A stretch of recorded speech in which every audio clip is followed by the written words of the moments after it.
Hello math learners. So for today, we're going to proceed in shear and moment diagram. So actually, this lesson is most requested with my classmates. So shout out. Okay, so for more information about this lesson, watch this video till the end. So let us start. To begin with, let us introduce the prerequisite of this. So we have here the motion curves. Kung na ano natin, alam ko sa TikTok ata na vlog yun or dito rin. Ayun, basta yun, motion curves. And we have the basic calculus, which includes derivatives and integrals. So, let us recap what is motion curves. Tandaan natin, di ba sa velocity, meron tayong derivative of distance or displacement with respect to time. And acceleration is the derivative of velocity with respect to time. Or second derivative of displacement due time. Okay. Kapag nagano tayo ng acceleration time diagram, ambawa, itong part na to, acceleration is constant and positive. This is a zero curve, di ba? Sa ating geometry, analytic geometry. This is a zero curve kapag nakaganyan or zero slope, di ba? Tapos, kapag ita-translate nyo siya sa velocity time diagram, we have to integrate. Yung pag nag-integrate tayo ng isang constant curve, magiging linear curve yan. Magiging ganyan. Since nasa taas to, asahan nyo, nasa taas din to. Which is, we have the positive slope. Velocity increases at a constant rate. We have the first degree curve. Okay? Next. Kapag gusto naman nating ma-translate to into displacement time diagram, we have also integrated again. Okay? And, kapag first degree to, asahan nyo, we have the second degree curve. Okay. Ganyan lang yung gagawa natin sa motion curves, di ba? Halimbawa, magbigay example. Halimbawa, this is where n is any number, acceleration natin ay equal sa n. Ngayon, pag hinanap nyo integral or yung pagka in-integrate natin siya, magiging nt yan. Diba? n dt, diba? dv over dt, tapos ito times nyo, diba? Integral dv, v is n dt is nt. Actually, may plus c pa yan. We're referring to definite. Diba? Definite integral yan. Okay. Ganyan yun nangyari. Nag-integrate ka, magiging NT. Ngayon, pag in-integrate nyo ulit, so sabihin natin, itong t na to is variable. Meron yung 1 first degree. So, kaya ganito yon. So, ngayon, pag in-integrate nyo yun ulit, magiging n times t squared over 2. In-integrate mo to, may t squared ka dito. Siyempre, malamang quadratic yan. Ganun lang po ang concept. Okay? Ngayon, kung pagkukumparahin natin yung concept ng motion curves at shear and moment diagram, ito yung motion curves. Halimbawa, naka first degree to, naging second degree siya. Ito, pag ino nyo rito, magiging third degree. Okay? Kasi parehas namin almost ka, so iba naman yung pagka-curvature. Yung curvature niya. Next, ito. Nasa baba siya ng positive y-axis, kaya ang ano niya, pa dito. This is a negative slope. Ngayon, kapag tin-translate nyo yan, another integration, magiging ganyan. Ganyan ang negative negative parabola, di ba? While, sa shear and moment diagram, so, kung ating i-zoom in, about itong part na to, nagpataas ka dyan, then, tapos ma-minus mo dito, then, sa katataas. Kaya lang yan, ang pagbabase lang natin dyan is yung direction. Ngayon, kapag nag-moment tayo, diba, ito yung load, integral, i-integrate nyo to, magiging ganyan. Since pababa ang kanyang arrow, ganyan po. Then, nung pag ganyan, pababa, ganyan na siya. Meron nga tayong technique dyan yung ganitong oblong.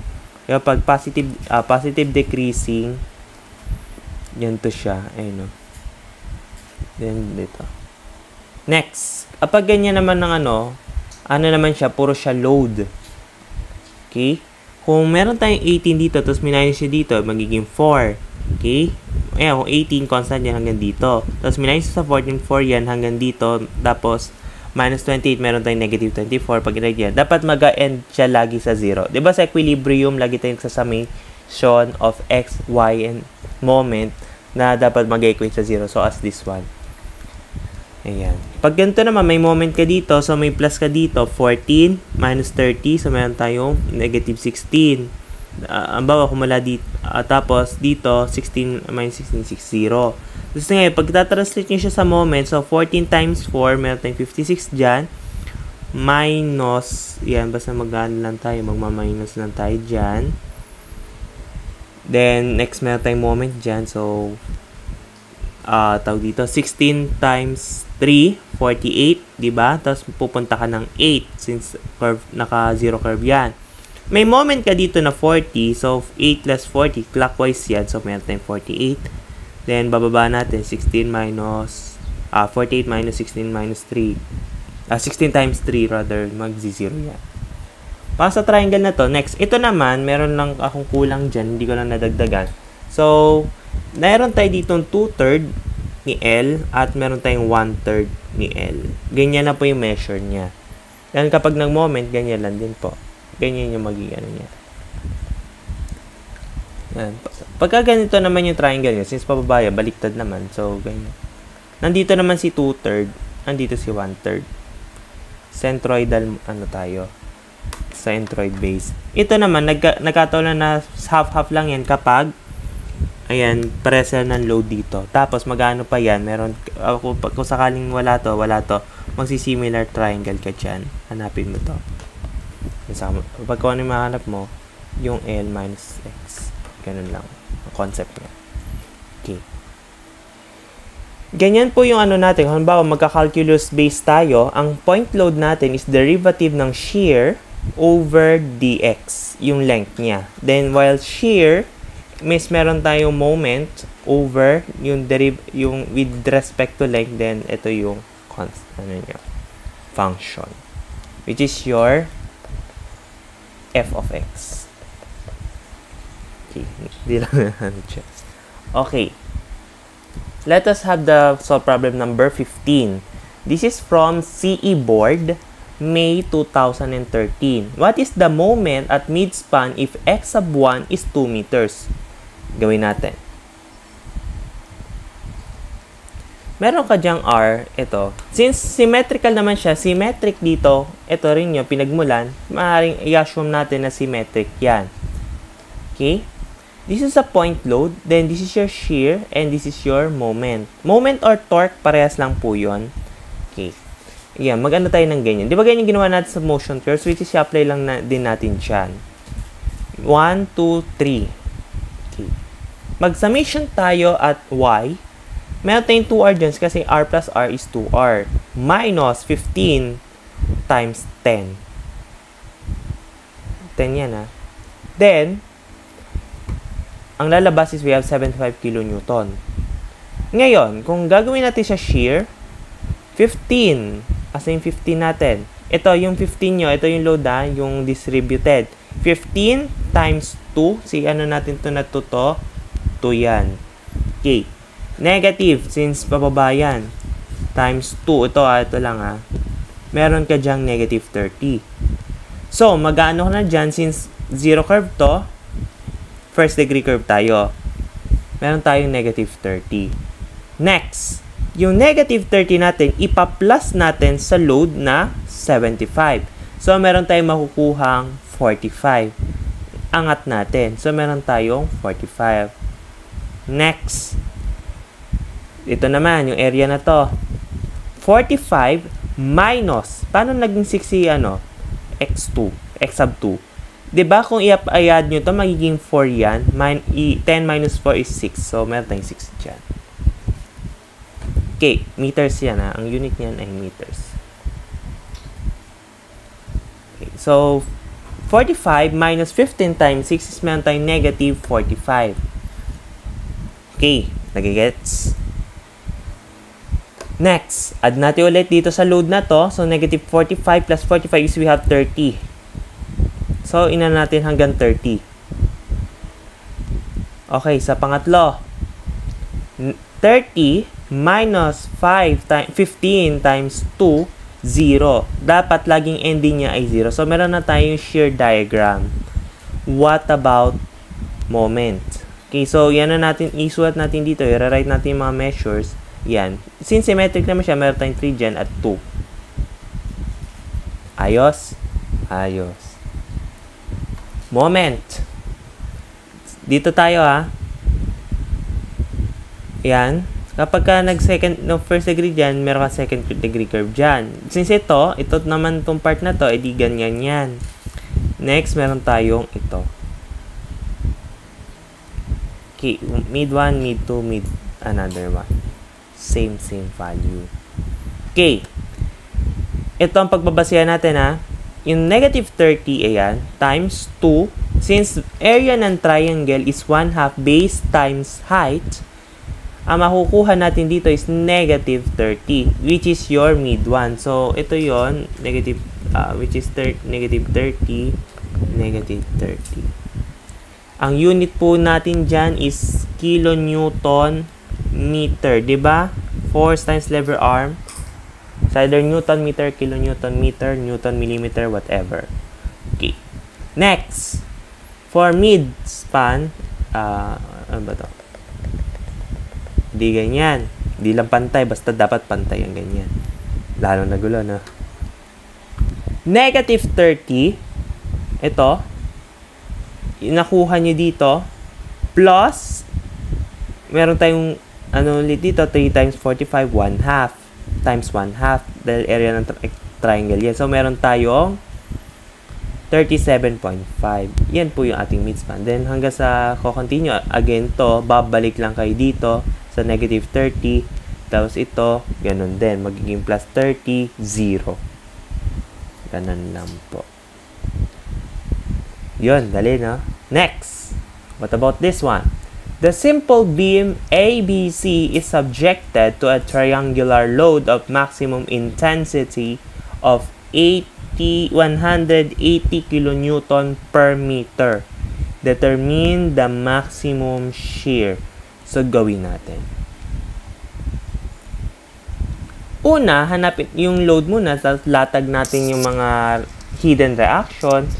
Ayan.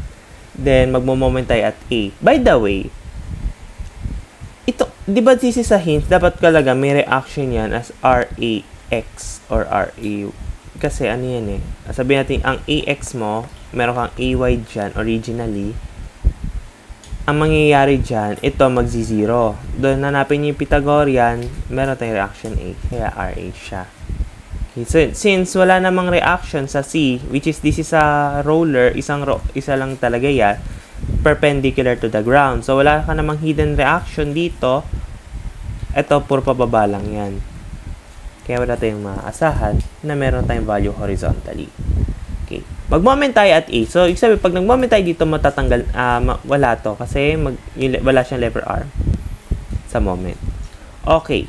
Ito. 6 plus 1, 7. So, counterclockwise, negative. Diba?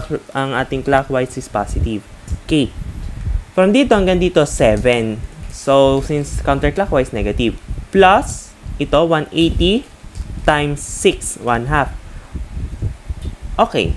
Kapag tayo nagmo-moment tayo, so sabihin natin, nandito yung centroid mo. So, 180 times 6. And this is where you put 180 times 1. So, may centroid ka dyan. 6 times 2/3. 6 times 1/3. So, as this one, 1 times 1/3 time, yan, 1 times 2/3. Ganyan po yung measurement. Okay, alam naman natin, yung 6 times 2/3 is we have 4. Kasi 6 divided by 3 is 2 times 2, 4. Plus, 180 times 1, then yung 1/2 since area ng triangle. Then, meron tayong 6 dyan na buo at yung centroid niya na 1/3. Add lang yan. At pag sinip-solve natin yan, ay meron tayong 390 kilonewton. Ayan yung sagot. Next, summation of Fy. So, meron tayo dito. Ito, hanapin natin para makuha si RA. Then, yung 180. Dapat may ano yan. Yan. Then, meron tayong makukuhang 240 kilonewton. Ito na yun. Ngayon, yan na natin siya sa shear diagram. Ayan. Meron tayong 1 saka 2. Ngayon, for shear, yung 1 natin, we have 240. Malamang. Next. Ayan. 240 minus 1/2 times 180 times 6. Area ng triangle. Meron tayong negative 300. Ganyan po yung magiging curve natin since ito ay first degree curve at ito ay pababa.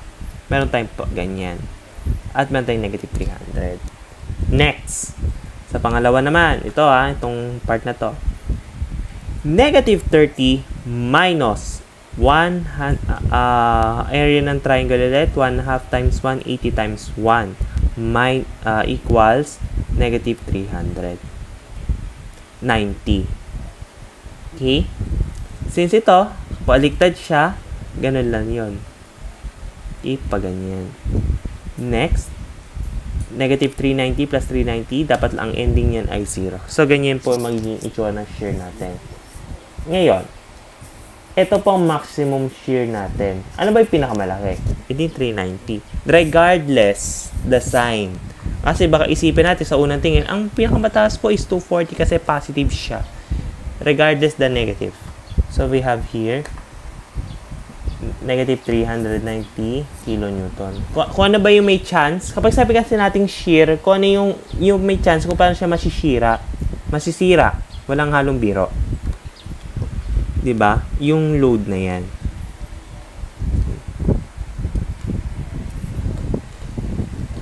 Nilabelan lang natin yung mga measurements since lagi centroid base siya kapag triangle naman. Okay? So, di nyo kailangan mag-similar parabolic segment dyan. Na-try ko na rin yan sa Kung tatry nyo, halimbawa, kung gusto nyo, centroid base tayo, diba, sabihin may 4 ka dito. So, ngayon, hanapin mo to, yung measure nito, at meron ka makukuha 120 dyan.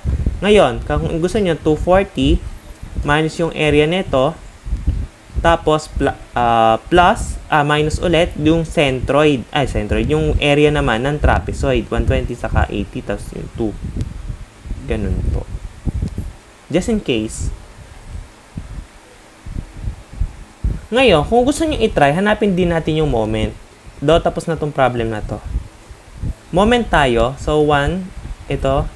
So, may mabubuo ka dyang rectangle. Kasi, meron tayong value, yung pwede natin mahanap yung value ni spandrel. Ito, 240 times 4 yung rectangle minus yung 1/3 yung area ng spandrel is meron tayong 240 times 4. Meron tayong 640. So, meron tayong dyan makukuha 640. Okay? Next. 640 minus 1/3 ito, 300 times 2 is meron tayo dyan 440. Next, 440 minus 390 times 1, ito lang yun yung rectangle. Minus yung 1/3 yung 390 times 1. Okay, sorry. Dito is meron tayong 390 minus 300, ito yon, meron tayong 90 dyan, times 1 is equals to 80. Dapat mag-ending 0, di ba? May puwang. Mukhang lang, walang puwang sa malayo. Ayan, nilapit ko na. Hindi tama. Sa palagay niyo, saan tayo nagkamali? Ay, Matjasi, kasi in-assume mo na may centroid dito eh. Wala kinalaman yan. Okay. Ayusin natin to. Paano natin i-aayusin to? So, let us consider the load. Yung mismong given natin na load. Ayan. Ito yung moment Ngayon, 1 to saka 2 to. Diba? Cut natin yan. Kasi ito yung pagbabandahan natin eh. Diba? Kaya lagi natin siyang tinatapat. So, meron tayong section. Yan yung matitira. Meron ka dyang moment. Kung tutusin, originally, meron ka rin dyang shear force. Pero automatically, ang lalabas na dyan is yung lumabas kanina sa inyo, which is yung negative 300 kilonewton. Okay? Share ko lang. Moment at B, ito, para ano natin, 240 times 6 minus yung rotation niya, 1/2 times 180 times 6 times 2, 1/3 ni 6. Okay, ang lang dyan, kapag namo-moment kayo, yung kanyang centroid, area times centroid lang po ang ating moment. Okay, minus this one. Counterclockwise siya, kaya siya negative. Actually, pwede naman siya i-assume na clockwise. Pagka nag-negative naman, dibaguhin nyo lang direction. Meron tayong 360 kilonewton per meter. Okay? Ngayon, bababa yan. Let's go back from where we started. Okay, nakuha na natin si 360. Ayan. Nandito si 360. Buwaba lang siya. Okay? Next. This one. Kapag tinry na natin siya, magiging 0 na yan. So, satisfied. Diba? Ang galing. Nakuha, ganyan lang. Kung sakaling hindi, kasi hindi naman natin masasabi, kaya sabihin natin magparabolic similar kay dyan, at makukuha nyo to, hindi rin. Hindi rin makukuha yan. So, kapag ka ganun, may problem na ganun, mag-base kayo sa load. Yung load, yung kanina, yung given natin. Yun po. Ito na yung moment diagram natin. This is for trying lang naman. Since nakuha naman na natin yung sagot, pero kapag ka ganyan, huwag niya pahirapan yung sarili niyo. Yeah. Next, determine the maximum moment. Moment naman, kanina shear, ngayon moment. So, gawin natin. Dito, since this is a hinge, meron tayong B dyan, at meron tayong D. So, gawin natin. Ayan. Meron tayong load dyan, meron tayong shear, at meron tayong moment. Mag-summation tayo at B, moment. So, meron tayong negative 120 times 1 dyan, plus, asa na yun? 300 times 3, positive yan since clockwise, plus 25 times 7, binuo ko na yan ha. Meron tayo dito, yan, nandyan. Next, yung kanyang moment arm is meron tayong, meron kang 3 plus 3.5. Yung moment niya dito, yung 3 dyan, tapos yung centroid. Dahil 7 to, di ba? Minus, ito, nag-rotate ka dyan, meron tayong negative 8 times RD. Plus, 120, yan na lang natin siya. At ang lalabas sa mga si RD is meron tayong 389.688. Ayun na yun. For FY, meron tayong makukuha ang sagot dyan, meron tayong 120 plus RB minus 300 minus 25 times 7 plus yan minus 120. At meron tayong makukuha 325.312 kilonewton. Ayan yan. Okay? Project na 1, 2, 3, 4. Diba masaya? Ngayon, for shear. Start ka dito sa 120. Eh di meron ka dyang negative 120. Okay? Next. 120 plus 325.3112 is meron tayong 205. 312. Ayan yun. Next. Sa 2 naman. Minus natin sa 300, meron tayong negative 94.688. Ayan. Oh, tandaan. Ito first degree curve na to. Ay, 0 degree. Kapag ka mga ganito, nagano natin 0 degree curve. Pagka wala pa. Pero pagka, yan, ganyan, magsaka na kayo magtatry. Next. Meron tayong negative 94.688 minus 25 times 5 dito sa part na to meron tayong negative 29.688. So, pababa. Next, pag inad natin C 389.688 ay meron tayong positive 170. Next, pang-apat, haba nito, no? Ngayon, 170 minus 25 times 2, ito na yun, meron tayong 120. And, ayan, automatically, magzi-zero na yan. Meron tayong shear. Next, moment naman. Labelan natin lahat ng dimension para di nakakalito. Ngayon, mag-start tayo. Negative 120 times 1 is meron tayong negative 120. Ayan, so meron tayong negative 120.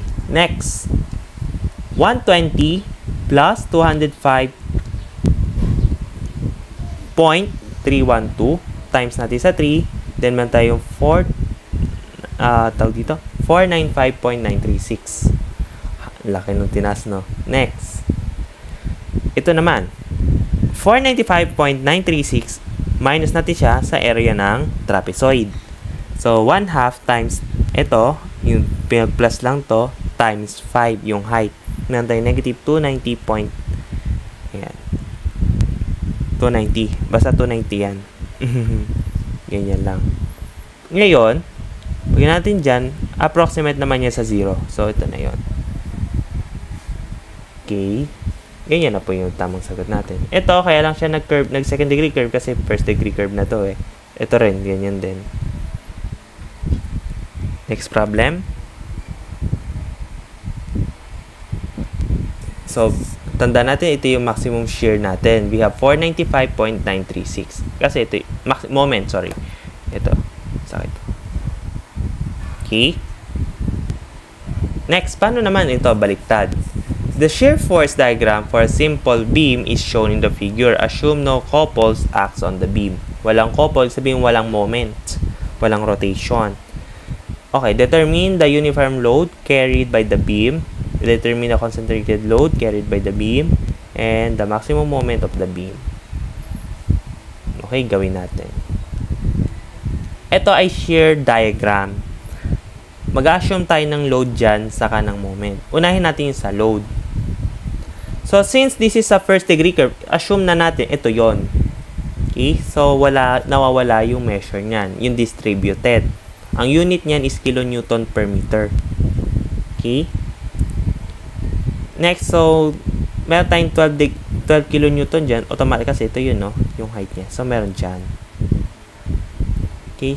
Kasi kung isipin natin, bakit may load dito? Kasi may patas dyan eh. Kasi kung walang 12 newton, ang magiging moment, ang shear niyan, dapat nandito. Kung ito lang. Wala dito. Kung wala nito, dapat ganyan yan. Since merong ganito, ito yon. Okay. Next. Assume meron tayong load dito since na yan, nag-ano dyan. So, meron tayong point load. Then, meron tayo dyan 12 kN. 1, 2, 3. For shear force, meron tayong dyan 12 minus. Kasi dito yan eh, naging 0 dyan. Ito yan, 0 dyan. Tapos, meron kang 12 dyan. Automatic ito yon. Negative 2. Kasi ito yung measure. At ito yan, hindi 1. 2. Negative 2 times W equals 0. Using algebraic expression or equation, yan. Meron tayong distributed load na 6 kN per meter. Okay? Alam na natin na meron tayong 6 dyan. Hindi pala nalagay. Next, meron tayong 0 minus P. Meron tayong negative P. Next, for 3, meron tayong negative P plus 12 equals 0. Kasi 0 dapat yung ending nito eh, para masabi natin satisfied. So, meron tayong point load na 12 kN. Moment. Mas madali mag-moment kasi pababa na yan eh. Okay. Area ng triangle is we have 1/2 times 12 times 2. Meron tayong 12. Yan. Meron tayong 12 dyan. Next. 12 minus 0. Malamang 12. Ito yun. Next. 12 times minus 12 times 1 mag-i-0 na yan. O, di ba? Basic. Pag mga ganyan, ano lang tayo? Di ba, kanina, puro lang tayo derivative na yun, nag-integrate. Ini-integrate niya lang dito yung curve. Okay, gano'n lang po. Ito yung inyong maximum moment. At consider na natin, ito yung mga nakuha nyong sagot. This for A, B, C. Ayan. The basics. Now, we have this another problem. Paano naman kapag ganito? This will be solved in our TikTok video. So, hopefully, may natutunan tayo for today. And, Thanks for watching and see you in my next video to solve this kind of problem. Kaya yan.